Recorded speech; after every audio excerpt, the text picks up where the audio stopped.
আমাদের জীবন পরিচালনার জন্য কি পরিমাণ রিজিক প্রয়োজন কখনো কি হিসাব করছেন? আমরা প্রতিটি মানুষই চিন্তা করি এবং চেষ্টা করি আমি অধিক সম্পত্তির মালিক হব। অনেকে সফল হয়, আমরা অনেকেই কোটি কোটি টাকার মালিকও হই, কিন্তু আসলে এই জীবন চালাতে আমার আপনার কি পরিমাণ রিজিকের প্রয়োজন কখনো কি হিসাব করছেন? আসলে কি জীবন চালাতে আপনার সম্পদের অনেক প্রাচুর্যতার প্রয়োজন? কি পরিমাণ সম্পদ হলে আপনি আপনার পরিবার নিয়ে আপনার নিজের জীবনটাকে পরিচালনা করতে পারেন? কখনো কি চিন্তা করে দেখেছেন? রিজিক, আমরা তো রিজিকের সংজ্ঞাই বুঝি না। আমরা অনেকে মনে করেছি রিজিক মানে হচ্ছে টাকা পয়সা।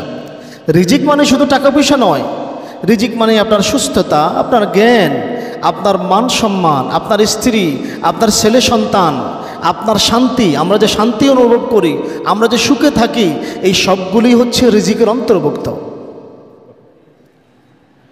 আল্লাহর পক্ষ থেকে বান্দা যা যা কিছু পায় নেয়ামত হিসাবে সব কিছুই রিজিক, সব কিছুই কি রিজিক। তাহলে আমরা রিজিকের সংজ্ঞা তো বুঝি নাই।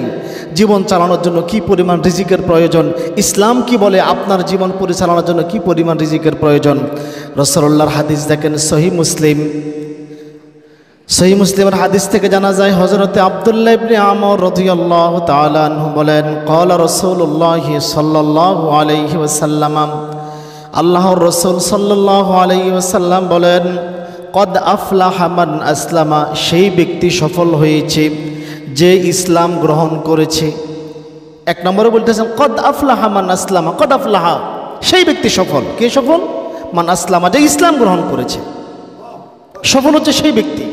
অতঃপর দ্বিতীয় সফলকে ওয়ারিজকান কিফাফান, যাকে তার প্রয়োজন মতো প্রয়োজন মাফিক রিজিক দেওয়া হয়েছে। সুবহানাল্লাহ বলবেন না?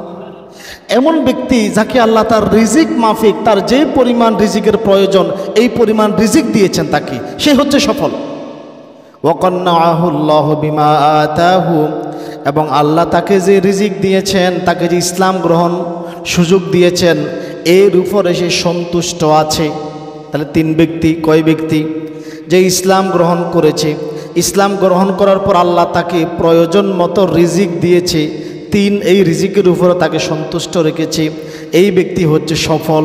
এই ব্যক্তি কি মানে রিজিকের অবস্থা মাঝামাঝি, অধিক বেশিও নয় আবার একেবারে কমও নয়। যেহেতু পরিমাণ মতো রিজিক পেয়েছি, এতেই সন্তুষ্ট, এতেই শান্তি রয়েছে, এমন ব্যক্তি হচ্ছে সফল। তাহলে বোঝা গেল অধিক ধনী হওয়াটাকে, অধিক ধনী হওয়াতে কোনো সফলতা নেই। সফলতা হলো আপনার প্রয়োজন পূরণ হয়েছে কিনা, আপনার রিজিক আপনার প্রয়োজন পূরণ হয়েছে কিনা। আপনার কোটি কোটি টাকা আছে, একটা সন্তান নেই, বলেন আসলে কি শান্তি আছে? আপনি রিজিকের বড় একটা স্তর হারিয়ে ফেলেছেন। আপনার কোটি কোটি টাকা আছে, ঘরের স্ত্রীর সাথে মনোমালিন্যতা, ঘরের স্ত্রী তো রিজিকের উচ্চতম স্তর। আপনার কোটি টাকা স্ত্রীকে সুস্থ করার জন্য ব্যয় করবেন, কিন্তু স্ত্রীকে বাদ দিবেন না কোটি টাকার জন্য, তাহলে স্ত্রী আপনার অনেক বড় রিজিক। স্ত্রী যদি পরিবারে অশান্তি করে, তার মতো কি অশান্তি আছে? আপনার কোটি কোটি টাকা পড়ে আছে, ব্যাংক ব্যালেন্স, বাড়ি গাড়ি, কিন্তু আপনি অসুস্থ হয়ে হাসপাতালের বেডে শুয়ে আছেন। আপনার কি প্রয়োজন মতো রিজিক আছে? প্রয়োজন মতো রিজিক নেই। আল্লাহ তাআলা এই জন্য আল্লাহ নবী সাল্লাল্লাহু আলাইহি ওয়াসাল্লাম এই জন্য বলেছেন, সেই ব্যক্তি সফল যাকে আল্লাহ ওয়ারিজকান কিফাফান, প্রয়োজন মতো রিজিক দিয়েছে। সফলতা হলো প্রয়োজন মতো আল্লাহ তাআলা রিজিক দিয়েছেন, তাকে শান্তিতে রেখেছেন, এটাই হচ্ছে সফলতা। এই জন্য নবী সাল্লাল্লাহু আলাইহি সাল্লাম বলেছেন, ধনী কারা? ধনীদের পরিচয় দিচ্ছেন। আমরা তো মনে করি কোটি কোটি টাকার মালিক হলে ধনী। আরে না, কোটি কোটি টাকার মালিক ধনী হতে পারে না। আন আবি হুরায়রা রাদিয়াল্লাহু তাআলা আনহু قال قال رسول الله صلى الله عليه وسلم, রাসূল সাল্লাল্লাহু আলাইহি ওয়াসাল্লাম বলেছেন, লাইসাল গিনা আন কাসরাতিল আরাদি, সম্পদের প্রাচুর্যতা থাকার নাম ধনী নয়। সম্পদের, টাকা পয়সার প্রাচুর্যতা থাকার নাম কি নয়? কথা বলেন না, কি নয়? ধনী নয়। তাহলে ধনী কারা? ওয়ালাকিন্নাল গিনা গিনান নাফসি, প্রকৃত ধনী সেই ব্যক্তি যার অন্তরটা ধনাঢ্যতায় পরিপূর্ণ। আল্লাহু আকবার। যার অন্তর ধনী সেই হচ্ছে ধনী, যার অন্তর ধনী সেই হচ্ছে ধনী। আমাদের দেখা এমন অসংখ্য ধনী রয়েছে যাদের অন্তর কৃপণতায়, অশান্তিতে এবং হতাশায়, অসুস্থতায় নিমজ্জিত, এই লোক কখনো ধনী নয়। এই লোক কি নয়? কথা বলে, এই লোক কি নয়? ধনী হচ্ছে যার অন্তরটা এখনো পরিষ্কার আছে, যার অন্তরটা ধনাঢ্যতায় পরিপূর্ণ, যাকে আল্লাহ পরিপূর্ণ, যার প্রয়োজন মতো রিজিক দিয়েছে। আপনার কোটি টাকা ব্যাংক ব্যালেন্স আছে, আপনার খাবার দাবার বন্ধ হয়ে গেছে, কোটি টাকা ব্যাংক ব্যালেন্স আছে, অনেক সম্পদ আছে, মাঠে ঘাটে অনেক জমি আছে, ঢাকার গুলশানে, নিউ ইয়র্কে, এরপরে কানাডাতে আপনার বাড়ি গাড়ি আছে, আপনার স্ত্রী কর্তৃক আপনি অশান্তিতে রয়েছেন, আপনার বাচ্চা কাচ্চা নেই, এর চাইতে বড় দারিদ্রতা আর কোনো কিছু আছে? এর চাইতে বড় দারিদ্রতা নাই। এই জন্য আল্লাহ যাকে প্রয়োজন মতো রিজিক দিয়েছেন সেই ধনী, আর যার অন্তরটা ধনাঢ্যতায় পরিপূর্ণ সেই হচ্ছে ধনী। যদিও তার অনেক সম্পদ আছে, কিন্তু ওই ব্যক্তির জন্য জীবনে কোনো সফলতা নেই, কারণ তার অন্তরে কি নাই? কি নেই? শান্তি এবং সফলতার রিজিক নেই। শান্তি এবং সফলতা একটা রিজিক, এটা জানেন আপনারা? শান্তি পাই আমরা, এটাও একটা রিজিক। আমরা যে সফলতা অর্জন করি, এসএসসি পরীক্ষা দিয়ে এই ছেলেটা ভালো রেজাল্ট করেছে, মাস্টার্স কমপ্লিট করে এই ছেলেটা ভালো রেজাল্ট করেছে, বিসিএস ক্যাডার হয়ে সফলতা অর্জন করেছে, এটা হচ্ছে রিজিক। এটা কি? রিজিক। এই শান্তি এবং সফলতার মতো রিজিক আল্লাহ যার কাছ থেকে কেড়ে নিয়েছেন, তার অন্তরকে সংকীর্ণ করে দিয়েছেন, তার কোটি টাকাও তার জন্য শান্তি এবং সফলতার রিজিক আনতে পারে না। শান্তি এবং সফলতার রিজিক কার হাতে?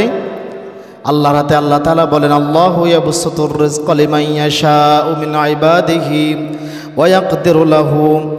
আল্লাহ তার বান্দাদের মধ্য থেকে যাকে ইচ্ছা রিজিক বাড়িয়ে দেন, প্রসারিত করে দেন। যাকে ইচ্ছা রিজিক প্রসারিত করে দেন। ওই যে আমরা বারবার রিজিক বললেই আমরা চিন্তা করি টাকা পয়সা, রিজিক বললেই আমরা কি মনে করি? টাকা পয়সা। না, রিজিক কখনো টাকা পয়সা হতে পারে না।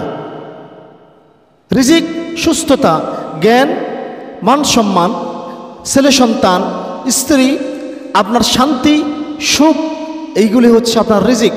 রিজিকের সর্বনিম্ন স্তর হচ্ছে টাকা পয়সা। রিজিকের সর্বনিম্ন স্তর কি? আপনি শান্তির জন্য কি ব্যয় করেন? টাকা ব্যয় করেন। এই যে আমরা কারেন্ট চলে যাওয়ার পর আইপিএস লাগাইছি, কেন? একটু শান্তির জন্য। তাহলে এই শান্তির জন্য আমরা কি ব্যয় করেছি? টাকা পয়সা ব্যয় করেছি। আপনার ছেলে সন্তানকে মানুষ করাইতে হবে, বড় শিক্ষিত করতে হবে, লালন পালন করতে হবে, এদের পিছনে কি খরচ করতে হয়? টাকা পয়সা খরচ করতে হয়। আপনার স্ত্রীকে ঠিকঠাক রাখতে হবে, এর জন্য কি খরচ করতে হয়? আপনি সুস্থ সবল থাকার জন্য খাবার খেতে হয়, ঔষধ খেতে হয়, এখানে কি ব্যয় করতে হয়? অর্থ ব্যয় করতে হয়। তাহলে আপনার মান সম্মানের প্রয়োজন। আপনি চেয়ারম্যান হবেন, মেম্বার হবেন, আপনি সমাজে ভালো অবস্থান নেবেন, এই মান সম্মান ঠিকঠাক রাখার জন্য কিসের প্রয়োজন? টাকা পয়সার প্রয়োজন। তাহলে রিজিকের নিম্নতম স্তর হচ্ছে টাকা পয়সা। এই টাকা পয়সা বাকি উচ্চতম স্তর সবগুলোর জন্য ব্যয় করতে হয়। আল্লাহ তাআলা বলতেছেন, আল্লাহু ইয়াবসুতুর রিজকা লিমান ইয়াশাউ মিন ইবাদিহি।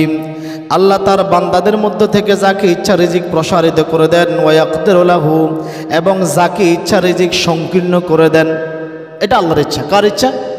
যাকে ইচ্ছা রিজিক সংকীর্ণ করে দেন। ইন্নাল্লাহা বিকুল্লি শাইইন আলিম।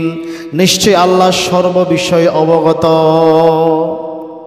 কোনো ব্যক্তির জীবিকা উপার্জনের সবটা তার নিজের জন্য নয়। আমরা এখানে যারা আছি পুরুষ, অধিকাংশ পুরুষ আমরা আয় রোজগার করেছি জীবনে, করেছেন না? আপনি বলেন তো, জীবনে যত টাকা আয় করেছেন তার 10 ভাগের 1 ভাগই আপনার জন্য ব্যয় করেছেন? বলেন, 10 ভাগের 1 ভাগই আপনার জন্য ব্যয় করেছেন? কার জন্য ব্যয় করেছেন? 9 ভাগ কাদের জন্য? ইয়াকুব মিয়া যাওয়ার সময় কত কোটি টাকা নিয়ে গেছে, কত লক্ষ টাকা নিয়ে গেছে, বাড়িটাও তো রাখি গেছে, সব কিছু রেখে গেছে।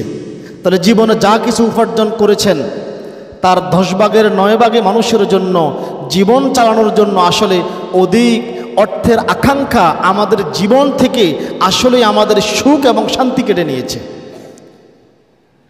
জীবন পরিচালনার জন্য অধিক অর্থের আকাঙ্ক্ষা আমাদের জীবন থেকে শান্তি কেড়ে নিয়েছে।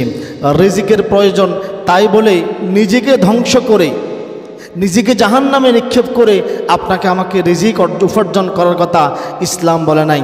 আমরা মনে করেন, আমরা কি কখনো নিজের ক্ষতি করে অপর উপকার করি? কারো বাড়িতে আগুন